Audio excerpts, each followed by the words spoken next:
साथियों, आज एक ऐसे विषय पर बोलना जरूरी हो गया है जो हमारे देश के लिए बहुत ही आवश्यक विषय है। दरअसल हमारा देश का कई राज्य ऐसा है जो तरह तरह की परेशानियों से जूझ रहा है। बाढ़ और सूखे की बात नहीं कर रहा हूं, मैं बात कर रहा हूं लोगों के बीच के मनमुटाव और दंगे से जुड़ी हुई बातें। लेकिन यहां पर प्रश्न ये उठता है कि हमारे देश के प्रधानमंत्री, गृह मंत्री आखिर इन मुद्दों को इतना हल्का लेकर क्यों चलते हैं, इतना हल्का क्यों समझते हैं। अभी हाल में ही लगातार मुद्दा गर्म है, कोलकाता वाला डॉक्टर बिटिया के साथ जो गलत हुआ उस घटना को लेकर मुद्दा अभी बवाल मचा हुआ है। बदलापुर में बच्चियों के साथ गलत होने का मुद्दा, आज एक खबर मिलती है कि नर्सिंग की छात्रा के साथ गलत होने का मुद्दा।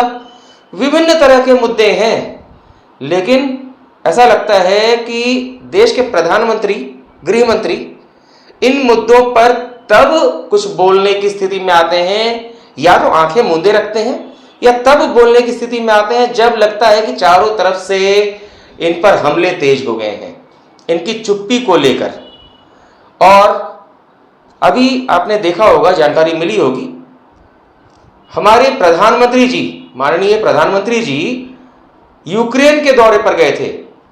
यूक्रेन और रूस के बीच कुछ सालों से युद्ध चल रहा है, लगातार युद्ध हो रहा है, लगातार एक दूसरे पर दोनों हमला कर रहे हैं। कभी रूस का पलड़ा भारी, तो अभी दिख रहा है कि यूक्रेन भी ताबड़तोड़ हमला करने लगा है।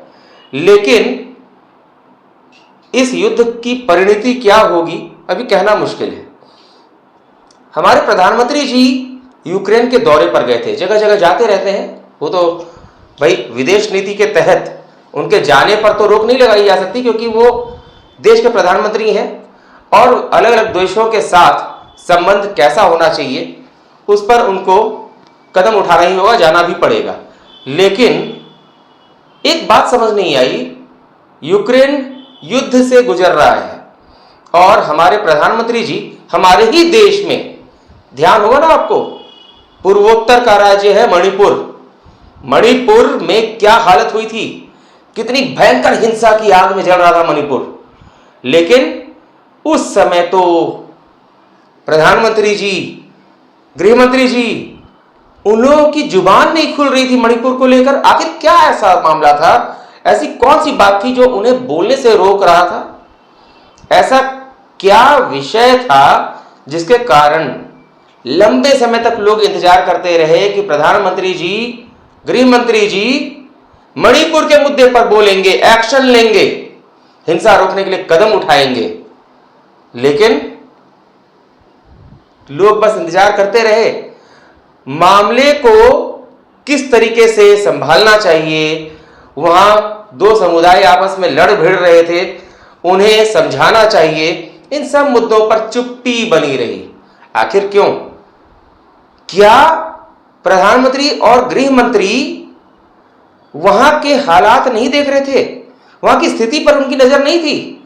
क्या खुफिया इनपुट उनको जानकारी नहीं मिल रही थी इस बात की कि वहां क्या स्थिति है?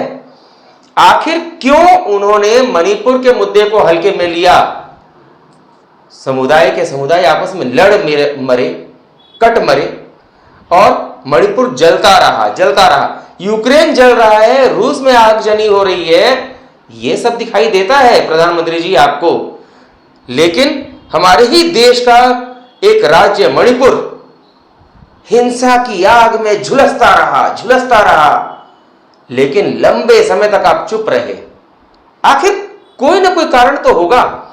ऐसा क्या कारण था जिसके कारण आपके मुंह पर चेन लगा रहा, ताला बंद रहा, और कोई कार्रवाई आपकी ओर से होती हुई तत्काल तो नहीं दिखी? जो तत्काल कदम उठाना चाहिए था वैसा तो आपका कुछ दिखा नहीं। आखिर कौन सी ऐसी बात थी? क्या वहां की हिंसा देखकर आत्मा तृप्त हो रही थी, या कौन सी बात है? या आप लोग मणिपुर को अपने देश का हिस्सा नहीं समझते थे?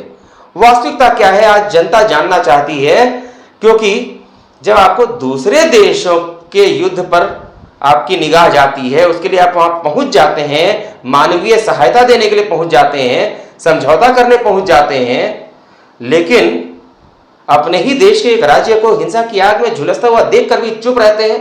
काफी समय बीत जाता है, आपके मुंह से आवाज तक नहीं निकलती।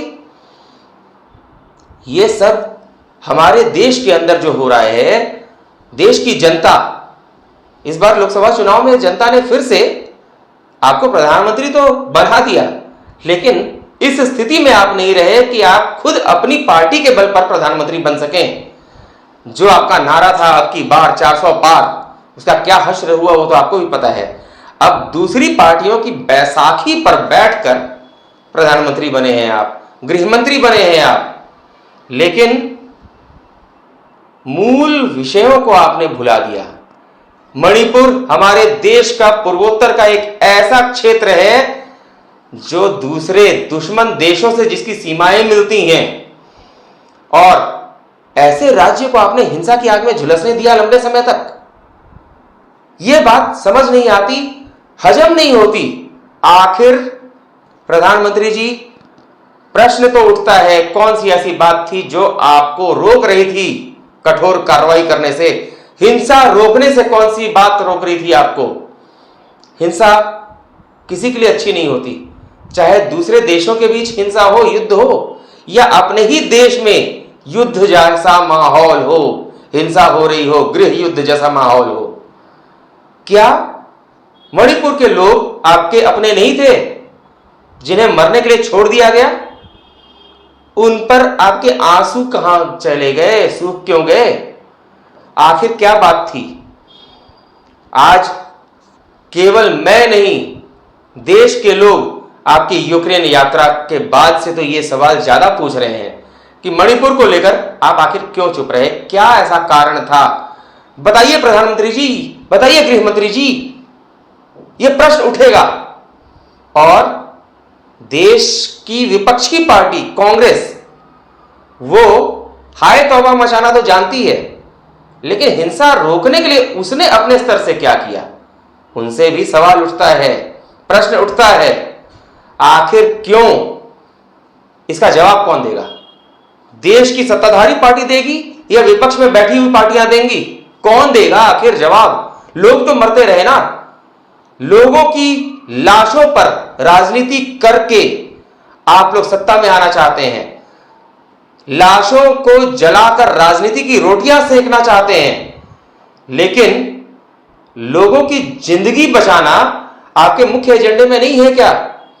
लोगों को मरते हुए देख सकते हैं, लोगों को बचाने के लिए कदम क्यों नहीं उठा सकते?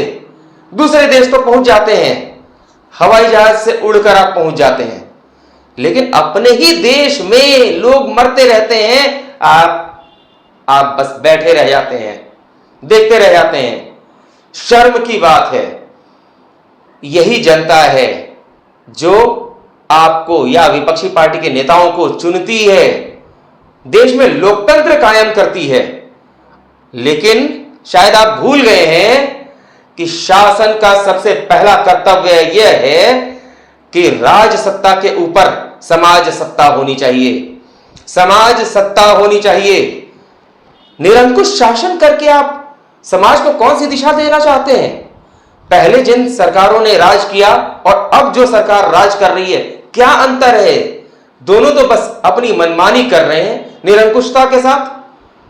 आज समय आ चुका है power of the public, for the public and by the public लाने का, यानी देश में समाज सत्ता बिठाने का।